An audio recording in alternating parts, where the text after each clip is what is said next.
बिस्मिल्लाहिर्रहमानिर्रहीम। अस्सलाम वालेकुम। आप उसामा गाजी यूट्यूब चैनल देख रहे हैं। इलेक्शन कमीशन ने सुप्रीम कोर्ट ऑफ पाकिस्तान के फैसले को मानने से साफ इनकार कर दिया है और इलेक्शन कमीशन ने बड़ी होशियारी से, बड़े ज़बरदस्त तरीके से ये काम किया है कि वाज़े तौर पर कह दिया है कि इस दफ़ा तो हम इलेक्शन सुप्रीम कोर्ट के अहकामात के मुताबिक हरगिज़ कतई नहीं करवा सकते और फिर यह कि अगले इलेक्शन में देखी जाएगी टेक्नोलॉजी के हवाले से। अब इलेक्शन कमीशन का जो नोटिफिकेशन आया है वो मेरे सामने मौजूद है। इसके बारे में मैं आपको बताऊंगा किस तरह से इलेक्शन कमीशन कह रहा है कि जनाब अभी तफसीली फैसला नहीं आया, हमारे पास वक्त नहीं है, लिहाजा हम इस दफ़ा तो टेक्नोलॉजी का भी इस्तेमाल नहीं कर सकते और कोई ऐसा मैकेनिज्म नहीं ला सकते कि जिसकी वजह से हम यकीनी बना सकें कि जनाब वोट नहीं बिकेगा, कोई पैसा नहीं चलेगा। तो लिहाजा जो पहले हो रहा था, ज़मीर का तो पता नहीं, ज़र खूब चल रहा था और ज़र उसी तरह से लगता है कि चलता रहेगा और खूब चलेगा। अब जरदारी साहब जो हैं वो उसी तरह से एक्टिव हैं। आपने देख लिया कि तहरीक इंसाफ के लोगों के बयानात सामने आ गए कि जनाब हमने तो किसने इकबाल नहीं किया। और आप वो देखिए शहरियार सर साहब के पीछे काली चादर आपको नजर आएगी, ऐसे पता नहीं किस जगह वो बैठे हैं, जिस तरह कोई दहशतगर्द किसी को ले जाता था, उनको अगवा कर लिया जाता था, उस तरह काली चादर पीछे आपको नजर आएगी। बाकायदा वो पूरा एक जिस तरह एक रिहर्स किया हुआ वो बयानात सामने आ रहे हैं। तो ये होगा, लेकिन इसके बावजूद मैं आपको वाज़े तौर पर बता रहा हूं, चूंकि अब चंद घंटे बाकी हैं, कुछ घड़ियां रह गई हैं, उसके बाद इलेक्शन का प्रोसेस आने वाला है। इसमें भी आप देख लीजिएगा कि रसगुल्ले जिस तरह से तकसीम किए जा रहे हैं कि इलेक्शन कमीशन हमारे साथ खड़ा हो गया, पीडीएम के साथ खड़ा हो गया और पीडीएम की बात इलेक्शन कमीशन ने मान ली और बिल्कुल हमारी बात मानते हुए सुप्रीम कोर्ट के आगे खड़ा हो गया है कि ज़रूरत ही नहीं आपको सुप्रीम कोर्ट की बात मानने की, टेक्नोलॉजी लाने की, या हमेशा के लिए वोट जो है वो सीक्रेट नहीं रहेगा। कोई ना कोई ऐसा मैकेनिज्म बनाए कि ये चोरी होने से, या जो डाका डलता है, जो पैसा चलता है, जो रिश्वत चलती है, जो हराम का पैसा चलता है, इसको रोका जा सके। इलेक्शन कमीशन ने कहा है नहीं नहीं, इस दफ़ा तो हम ये कर ही नहीं सकते। तो इस पर पीडीएम बड़ी खुश है और बिल्कुल उस तरह जिस तरह मशहूर हो चुका है कि रसगुल्ले और मिठाइयाँ तकसीम की जाती हैं जब भी कोई इस तरह का मामला आ जाता है और बाद में फिर उंगलियां दांतों में दबा ली जाती हैं कि ओहो ये क्या हो गया। इस दफ़ा भी मेरी बात आप नोट कर लीजिए, वही होने जा रहा है। बाकी अल्लाह बेहतर जानता है, मैं तो आपको बता रहा हूं कि ये मामला होना है कि जनाब इस दफ़ा फिर कप्तान जीत जाएगा, इमरान खान जीत जाएगा और फिर ये कहेंगे कि ये क्या हो गया। और 19-20 का अगर फ़र्क पड़ भी गया तो उसमें भी हार इनकी होगी, हार इन्हीं की होगी, ये मैं आपको बता रहा हूं और उसकी वजह भी मैं और पूरी तफसील से आपको बताऊंगा। इसमें एक चीज़ बड़ी अहम है कि क्यों यूसुफ गिलानी साहब ने खत लिख दिया है और इमरान खान साहब को खत लिख दिया है, आप अंदाजा लगाइए, और उनसे भी मदद मांग ली इमरान खान साहब से। अब वो दिलचस्प खत मैं आपको पढ़कर सुनाऊंगा और जिसमें वो किरदार की, अपनी सियासत की बात कर रहे हैं, उसके चंद हवाले मैं जरूर आपके सामने रखूंगा। अब देखिए इमरान खान साहब ने किया क्या है। इलेक्शन कमीशन को मैंने को बता दिया, उन्होंने कहा जी इस दफा जो सेनेट के इलेक्शन हो रहे हैं वो माजी की तरह ही होंगे। माजी में आपने देख लिया, वीडियोस भी सामने आ गई, जिस तरह पैसा चला, करोड़ों रुपया, यानी 50 से 70 करोड़ रुपया इमरान खान साहब कह रहे हैं, बैग्स आ चुके थे वो सब। तो इतने खुफिया बैलेटिंग अब जब होगी तो इस पर इतनी ज़्यादा खुशी इस वजह से है कि वो जो कमिटमेंट्स हुई थी, जो लोग इधर से उधर हो रहे थे, जिस तरह से किया जा रहा था, अब वो कामयाब हो सकेगा। तो जाहिर है कि इस पर खुशियां मनानी चाहिए, इस पर कि जी अब हमारे हाथ में जो ज़र है हमने तो उससे चलना है। वरना हमेशा ये होता है कि हुकूमत के हाथ में ताकत ज़्यादा होती है, हुकूमत चाहती है कि खुफिया काम रहे। माजी में आप देख लीजिए, हुकूमत के पास सरकारी वसाइल होते हैं, हुकूमत के पास सरकारी फंड होते हैं देने के लिए, उनके पास पोस्टिंग ट्रांसफर्स की ताकत होती है, नवाजने की ताकत होती है, इसी तरह से बहुत से टैक्टिक्स होते हैं हुकूमत के पास जो चलते हैं। तो हमेशा हुकूमतें ये चाहती थी, इसीलिए आप देख लीजिए कि इस वक्त पीपल्स पार्टी और नून लीग सबसे बड़े मुखालिफ हैं कि कोई सामने आ जाए वोट, सबसे बड़े हामी हैं कि सीक्रेट होना, सीक्रेट इन्हें पता ना लगे। ये वही है जिन्होंने चार्ट ऑफ डेमोक्रेसी करके लिखा था कि जनाब नहीं ये हमने रोकना है, हमने अब ये सीक्रेट वाला मामला खत्म हो ताकि हॉर्स ट्रेडिंग, ये पैसा ना चले। लेकिन जब ये हुकूमत में आए तो उन्होंने ये नहीं होने दिया, हर दफा अपनी दफा, क्योंकि तब ये फिर इनके लिए आसान हो जाता है लोगों को खरीदना और सब कुछ करना। तो अब आप देखिए कि इस वजह से ये बड़े खुश हैं।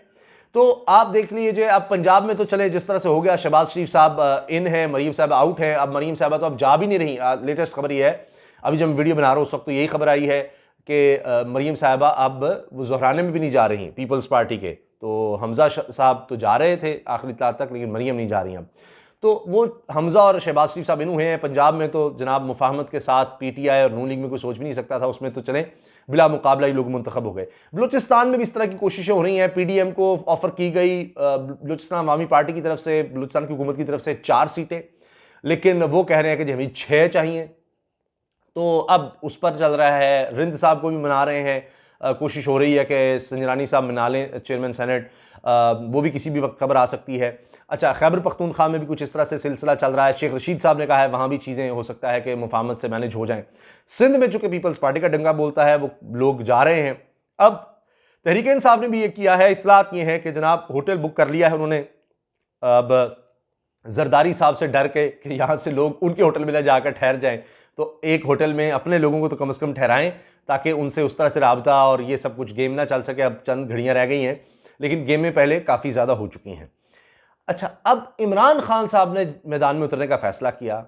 अब वो मुसलसल खुद पार्लियामेंट में मौजूद हैं, तमाम मसरूफियात उन्होंने ख़त्म कर दी हैं और बड़ी तादाद में, सिर्फ कल के दिन ही उन्होंने कुछ 3 दर्जन से ज़ायद मेंबरान असम्बली से मुलाकात की थी, उनके तहफ़्फ़ुज़ात दूर कराने की यकीन दहानियाँ करवाई थी। यही उनका चक्कर होता है जी, हमें डेवलपमेंट हमारे इलाके में हो जाए, उसके लिए फ़ंड्स वगैरह आएँ ताकि हमारा डेवलपमेंट हो सके। इस तरह की बातें हो रही होती हैं। ज़्यादातर ने इस तरह के मसाइल सामने रखे, मुसलसल वो मुलाकातें कर रहे हैं और पूरी तरह से कोशिश कर रहे हैं कि लोगों को मनाया जा सके। उनके ज़मीर को झंझोड़ने की कोशिश हो रही है कि जी पैसा ही चलता है हर दफ़ा, तो क्या फ़र्क रह जाएगा, ये ना करें। वो एक्टिव हो रहे हैं। और सबसे बड़ी बात जो हुई है कि एमक्यूएम को कोशिश की गई और दीगर जमातों को कोशिश की गई, तो वो सब पीडीएम की तरफ से कोशिशें नाकाम गईं और हफीज़ शेख के साथ रात गए तमाम पार्टीज़ ने, तमाम इत्तेहादी पार्टीज़ ने हफीज़ शेख के साथ प्रेस कॉन्फ्रेंस की और उसमें ऐलान कर दिया भरपूर हिमायत का हफीज़ शेख साहब की। इसमें अब एमक्यूएम भी है और एमक्यूएम के अमीनुल हक साहब ने, जो वफाकी वज़ीर भी हैं आईटी के, उन्होंने तो इल्ज़ाम लगा दी कि पीपल्स पार्टी पैसा चला रही है, लोगों पर धमका रही है, लोगों को खरीदने की, ऑपोजिशन लोगों को खरीदने की कोशिश करी है। उन्होंने सबके सामने कह दिया पीपल्स पार्टी पर, ये उन्होंने वाज़े तौर पर इल्ज़ाम लगा दिया। इसके अलावा जीडीए, ग्रैंड डेमोक्रेटिक अलायंस, उनकी तरफ से भी ऐलान हो गया, पूरी तरह साथ खड़े हैं। बलूचिस्तान अवामी पार्टी, जुबैदा जलाल साहिबा, उन्हीं के तो घर ही हो रहा था सब कुछ, तो उन्होंने भी ऐलान कर दिया। तो दीगर जो इत्तेहादी जमातें हैं वो भी नज़र आ रहा है कि साथ खड़ी हो गई हैं।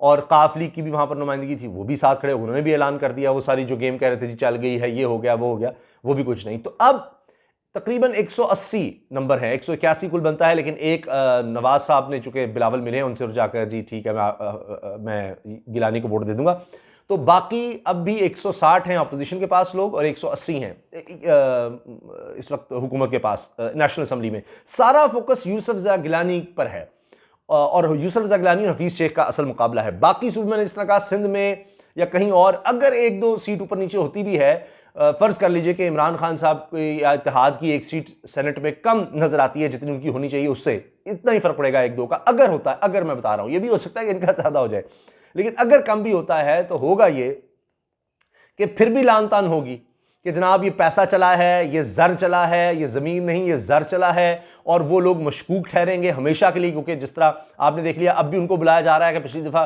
वो कम वोटों के बावजूद जो लोग सेनेटर्स बन गए थे, अब इस दफ़ा ये होगा कि उन पर मीडिया भी मुसलसल ये होगा, अवाम की राय भी होगी, क्योंकि पहले ही लोगों को इतना अवेयर कर दिया गया है कि जनाब यहाँ पैसा चलता है, पैसा चलता है। तो यकीनन अगर किसी ने नहीं भी लिया हुआ तो यही होगा कि जनाब बिल फ़र्ज़ मैं बता रहा हूँ कि चलेगा तो पैसा ही। तो वो जनाब इसने पैसे देकर, और ये पार्टीज़ जिस पार्टी की तरफ से वो आएगा उस पार्टी पर लान तान होगी। तो वो एक मुसलसल बयानिया वो बनता चला जाएगा जब तक वो सेनेटर रहेगा, वो बंदा जो बना होगा इस तरह, वो उसके ऊपर ये ताज़ियाना बजता रहेगा, मशकूकी वो रहेगा। तो ये एक हार, जीत कर भी हार हो सकती है इस तरह से। बाकी ये नज़र आ रहा है कि यूसुफ ज़ा गिलानी साहब तो फारिग होते नज़र आ रहे हैं। और इमरान खान साहब को जिन्होंने ख़त लिखा है, वो देखिए यूसुफ ज़ा गिलानी का ख़त, उन्होंने सब मेम्बरान को ख़त लिख दिया और इमरान खान साहब को भी तो कह रहे हैं लोग, देखिए उनका कॉन्फिडेंस चेक करें यूसुफ ज़ा गिलानी का। लिखते हैं, मोअज़्ज़िज़ रुकन असम्बली इमरान खान साहब, अस्सलाम वालेकुम। मैं उम्मीद करता हूँ कि आप खैरियत से हैं। आज हम तारीख़ के एक बहुत अहम मरले पर खड़े हैं और आज जो फैसले हम करेंगे वो हमारे मुस्तकबिल की समत तय करेंगे। मैंने इस सेनेट इंतखाबात में हिस्सा लेने का फ़ैसला बहुत सोच समझ कर किया है। जहाँ मुझे इस बात की खुशी है कि पाकिस्तान की सियासी क़यादत ने मुझ पर एतमाद किया है, वहाँ इस एतमाद के साथ जुड़ी हुई भारी जिम्मेदारी के भी साथ है। मैं 1985 से पार्लियामान का हिस्सा रहा हूँ और मेरा पिछली 4 दहाइयों का सफ़र आप सबके सामने है। बिल्कुल जी, 4 दहाइयों का सफ़र सारी दुनिया के सामने है। उसकी मैं चंद झलकियाँ आपको सुनाऊंगा। मैं 1993 में कौमी असम्बली का स्पीकर बना, तो मैंने हुकूमती और अपोजिशन मेम्बरान में कोई तफरीक नहीं की और मुझे फ़ख्र है कि हमारे सियासी मुखालिफ भी इस बात का एतराफ़ करते हैं। 2008 सियासी मुखालिफ नहीं, नून लीग थी तब सियासी मुखालिफ, अब तो उन्होंने इतराफ़ करना ही है, जिन्होंने आपको निकलवाने की बड़ी कोशिश की थी, निकलवाया भी था। 2008 में जब मुझे वज़ीर-ए-आज़म मुंतखब होने का एजाज़ हासिल हुआ तो तब मैं किसी जमात का नहीं बल्कि तमाम मेम्बरान का वज़ीर-ए-आज़म रहा। ये ज़रा नून लीग से भी दोबारा पूछ लें। और हिज़्ब इख्तिलाफ़ के मेम्बरान के लिए वज़ीर-ए-आज़म हाउस और दफ्तर के दरवाजे हर वक्त खुले रहे। उनके लिए क्या, तमाम कारोबार के लिए, हर चीज़ के लिए भी खुले थे।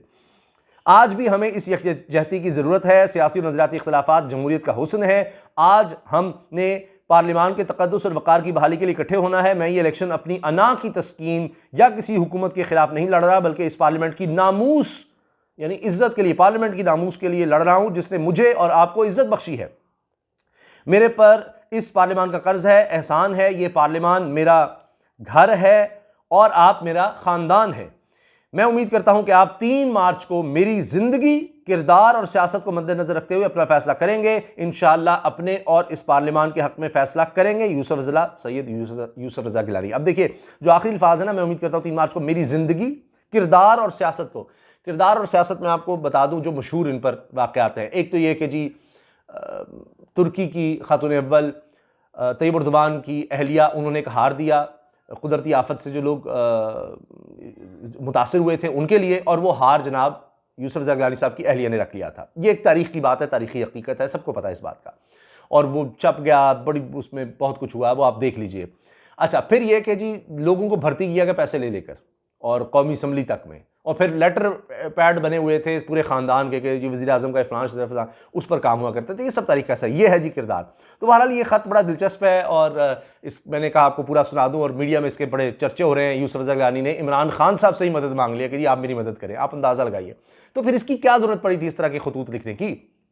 अगर आप इतने कॉन्फिडेंट हैं, आपने सबको अपने साथ मिला लिया है, हर तरह से साथ कर लिया है, तो फिर इसकी तो ज़रूरत ही नहीं थी। अच्छा जनाब, आखिर में मैं आपको अब वक्त बहुत ज़्यादा हो जाएगा, ये है जी इलेक्शन कमीशन ऑफ पाकिस्तान का जो नोटिफिकेशन आया है, minutes of meeting held at ECPA secretariat Islamabad on 1 मार्च 2021। अब इन्होंने कहा है इसमें, एक तो ये कि जी वो कह रहे हैं कि हम मीटिंग हुई है जिसमें सारे मेंबरान थे इलेक्शन कमीशन के, मेन मेंबरान, और उसमें हमने कहा कि जी सुप्रीम कोर्ट का जो फैसला आया है उस पर हमने बहुत गौर व खौज किया।